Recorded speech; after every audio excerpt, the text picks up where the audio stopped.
సతీష్ గారి continuation question. సూక్ష్మదర్శిని అని ఒక వెబ్ సిరీస్, వెబ్ ఫిలిం వచ్చింది.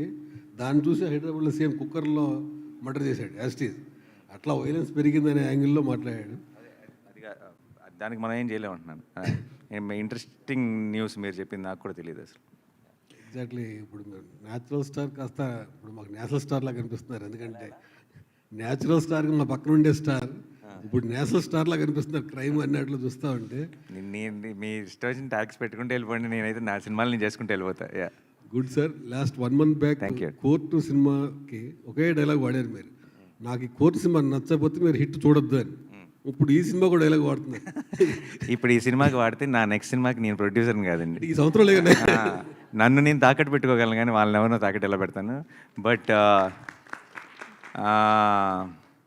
ఈ హిట్ 3 లాంటి ఒక రేసీ థ్రిల్లర్ అండ్ ఇలాంటి ఒక జానర్, ఇలాంటి violence, if narrated well, if told well, మీకు నచ్చే, మీరు కనుక అలాంటి సినిమాలు ఎంజాయ్ చేసే ఆడియన్స్ అయితే May 1st మీకు 100% ఫుల్ మీల్స్, మీకు ఒక కొత్త థియేట్రికల్ ఎక్స్పీరియన్స్ తెలుగులో. మీ కనుక నేను చెప్పింది కరెక్ట్ కాదనిపిస్తే ఏం చెప్పను, ఎవరిని తాకట్టు పెడదాం. నెక్స్ట్ టైం నాని నమ్మకండి అంతే. అంతకంటే ఏముంటుంది. హాయ్ నాని గారు, this is Prajavani from tag Telugu. Sir, మీ లాఠీ చూశాను నేను. సర్కార్ నేమ్ పక్కన ఒక నెంబర్ ఉంది, ఆ నెంబర్ ఏంటి సార్? అది బ్యాచ్ నెంబర్ అండి. ట్రైనింగ్లో ఉన్నప్పుడు వాటి చెక్కుకున్న బ్యాచ్ నెంబర్ బేసిక్గా. ఈ మూవీలో మీకు బాగా కనెక్ట్ అయిన అంశం ఏంటి?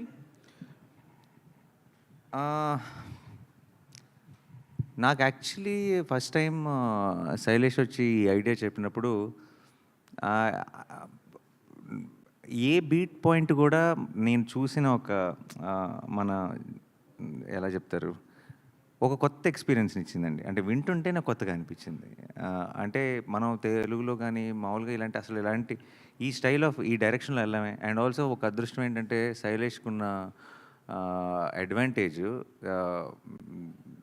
Because is well read basically, చాలా డీటెయిల్స్లోకి వెళ్తాడు, చాలా చిన్న చిన్న న్యూయాన్సెస్ టచ్ చేస్తాడు. And particularly crime, investigative thrillers, ఆ డీటెయిల్స్, న్యూయాన్సెస్ టచ్ చేసినప్పుడు చాలా భలే అనిపిస్తాయి.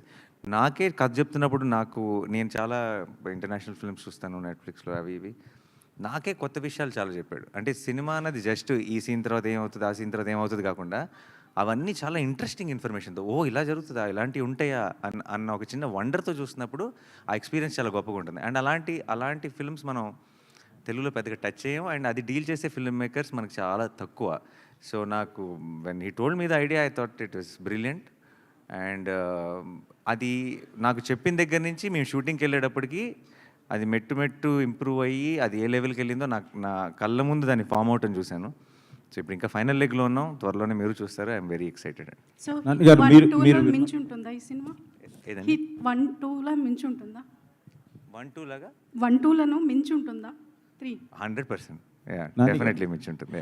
మీరు చెప్పారు దీనికి ప్రిపేర్ అవ్వడం గురించి. జనరల్గా boy to the next door కానీ లవర్ బాయ్ లాగా ఉండే మీరు ఒక బీస్ట్ మోడ్లోకి మారడానికి మీరు ఎలా ప్రిపేర్ అయ్యారు? మిమ్మల్ని మీరు ఎలా ప్రజెంట్ చేసుకున్నారు?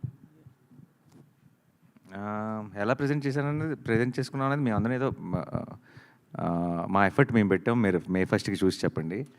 ప్రిపేర్ అవటం అనేది I think it's a long process అండి. కథ చెప్పిన టైం నుంచి ప్రతి ఒక్క ఎలిమెంట్ మీద, ప్రతి ఒక్క విషయం మీద మా మధ్యలో చాలా డిస్కషన్స్ జరిగినాయి. సో ఒక వర్డ్లో ఇచ్చే ఆన్సర్ కాదు, but there is a lot of love and effort which went into the making of this film.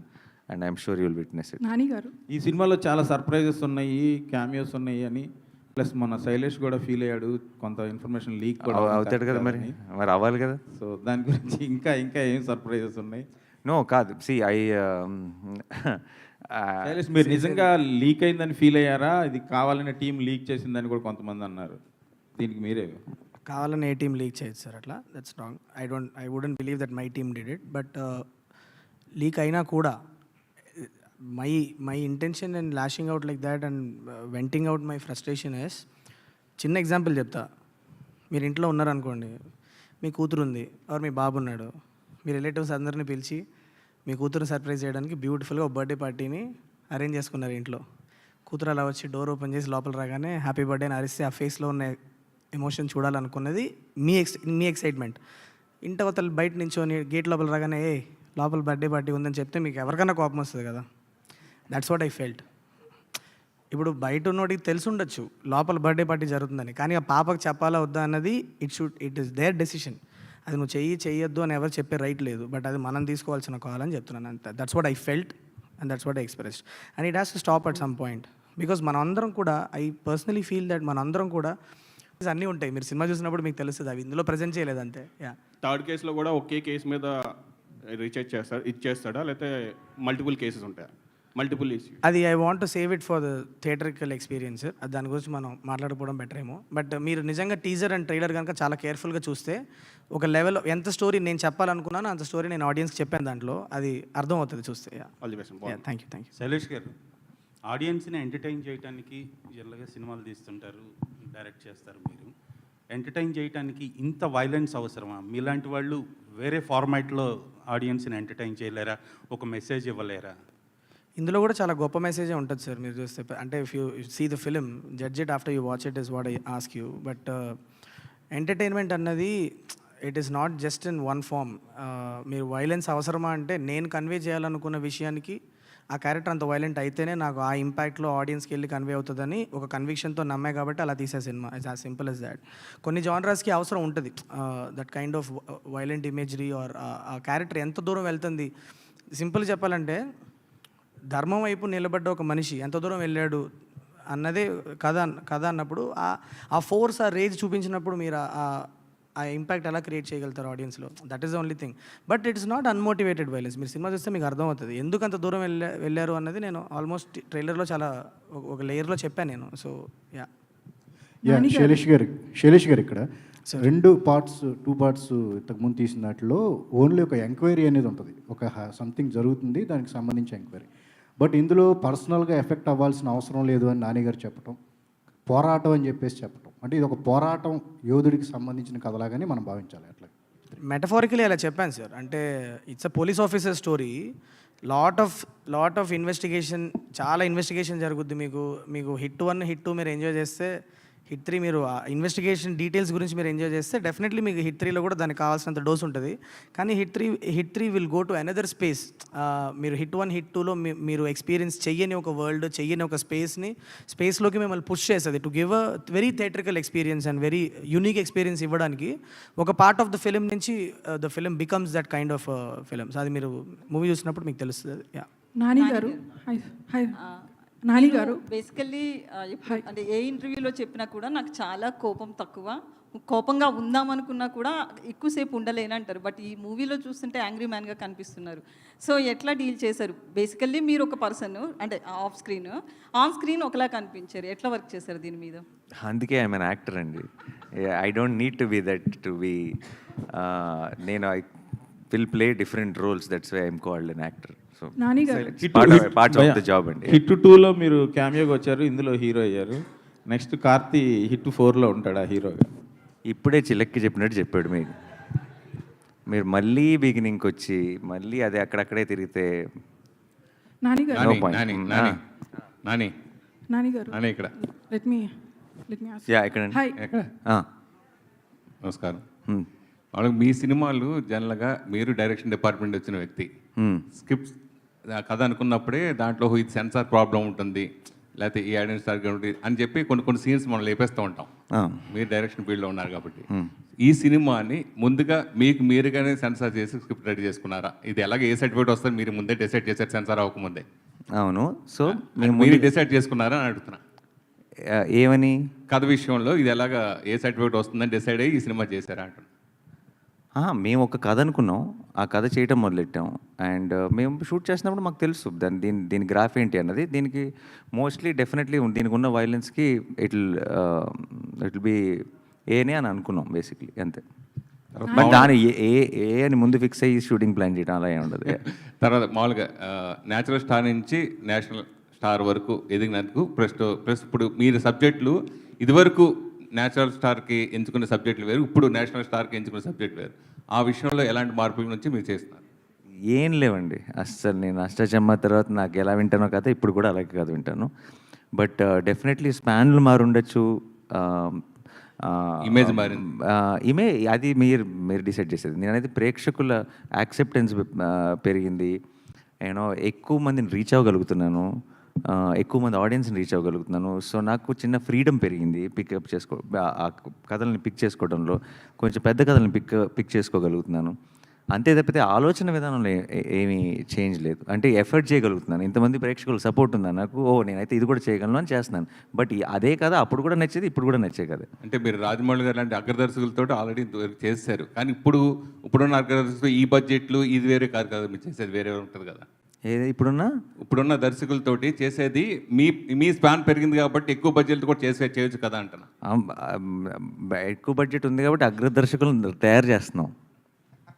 Shailesh గారు, హాయ్, దిస్ ఇస్ కౌస్.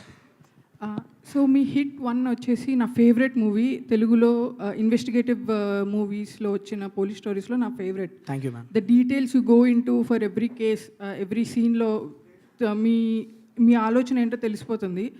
అదే రేంజ్లో హిట్ 3 ఉంటుంది అని కాన్ఫిడెన్స్ మీకుందా? అండ్ అది చెప్పండి. యా, ఐ మీన్ చాలా ఇన్వెస్టిగేటివ్ డీటెయిల్స్ అయితే ఉంది. Hit 1 is a different kind of a film.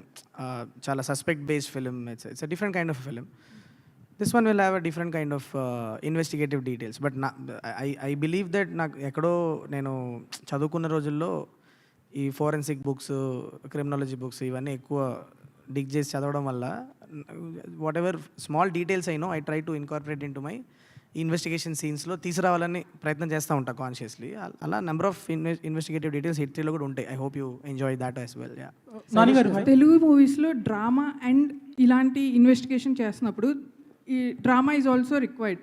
So అలాంటి డ్రామా మనం ఆల్రెడీ ట్రైలర్లో చూపించినట్టు అనిపించింది, పిల్లల్ని చూపించడం అండ్ లేడీస్ని. It felt kind of action drama. So ఇది డిఫరెంట్గా అనిపిస్తుంది. Will it going to be different than other hit movies? Yeah, definitely. I mean, మేము కథ రాసిన ప్రతిసారి we try to put in conflict and drama in every scene that we write. So similarly, Hit 3లో కూడా there's a lot of drama, lot of conflict. Details ఏమైనా తగ్గే అవకాశం ఉందా?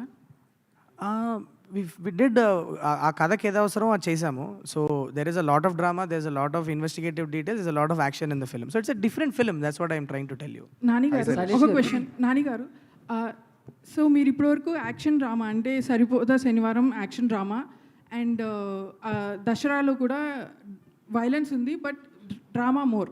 So ఇది కంప్లీట్ వైలెంట్ మూవీలా అనిపిస్తుంది. So you have to do extra, did you do extra hard work? దీనికోసం extra ఏమైనా వర్క్ చేశారా, or anything extra you have done preparing for this character? No, nothing extra అండి. Just what is needed I've done. And మీరు చూసి చెప్తారుగా మీ ఫస్ట్కి. శైలేష్ గారు, ఒక లాస్ట్ 2 క్వశ్చన్స్ తీసుకుందాం ప్లీజ్. యా, యాక్చువల్లీ సిఐడి నేరాలు ఘోరాలు, క్రైమ్ పెట్రోల్ ఇవి చూసే భయపడుతుండే. సో మీరు థీసిస్ బయట చేసి తీసారా, లేదంటే ఇదంతా టోటల్గా ఫిక్షనలా? అంటే ఇది నేను ముందు కూడా చెప్పాను. నేను చదువుకునే టైంలో I had the habit of reading a lot of crime articles, newspapers and around the world జరిగిన ఇన్సిడెంట్స్ని I use to jot down. నాకు ఒక డైరీ ఉండేది, అలా రాసుకునేవాడిని. This kind of crime happen there. And because writing was passion, but ఆ రైటింగ్లోనే ఎక్కువ క్రైమ్ రిలేటెడ్ స్టోరీలు ఎక్కువ రాసుకునేవాడిని. In that I use to use that. So somewhere everything that you see in all the 3 Hit films you see, somewhere ఎక్కడో around the world ఎక్కడో జరిగిన కొన్ని ఇన్సిడెంట్స్ని డ్రామటైజ్ చేసుకొని రాసిన స్టోరీస్ ఇవన్నీ. Not one specific incident, multiple incidents, multiple plot points. నానిగారు, hi. నానిగారు ఇక్కడ. So is Hit the third case going to be the perfect sequel to Hit franchise or a star Nani film? No, it's a hit with Hit verse. It's not a mere Hit 2 is not a sequel to Hit 1. Yeah. But you understand, right? It's a different case. So Hit 3 is a much bigger case, and the span grows, and definitely that kind of it will continue with each film in the Hit franchise. And 1 చూసిన తర్వాత మీరు 2 చూసినప్పుడు మీకు కొంచెం different experience వచ్చి ఉంటుంది. ఇప్పుడు ఒక చాలా డిఫరెంట్ ఎక్స్పీరియన్స్ రాబోతుంది. బట్ ఇట్ విల్ బీ, ఇప్పుడు ఆ జానర్ మీకు కనుక ఇష్టమైతే మీరు చాలా ఎంజాయ్ చేస్తారని మేము నమ్ముతున్నాం థియేటర్లో. సో మీరు చూసి చెప్పండి. శైలేష్ గారు, so when we see, I'm just judging by the trailer. So Hit 1 trailer, Hit 2 trailer మీరు more like whodunit kind of స్టైల్లో కట్ చేశారు, ఒక కేసు పెట్టి దాని మీద. So this one case better, but you went into more action mode, violence mode gaani. So who done it anedi will be the core point of the movie, or action and violence also will take over? Essentially it is not it's not a whodunit andi. You will get to know the antagonist of the film in some part of the film. It's not a whodunit. It is more about how where this is going, how this is going to unfold, అసలు ఏం జరగబోతుంది అన్న ఒక cinematic experience మీద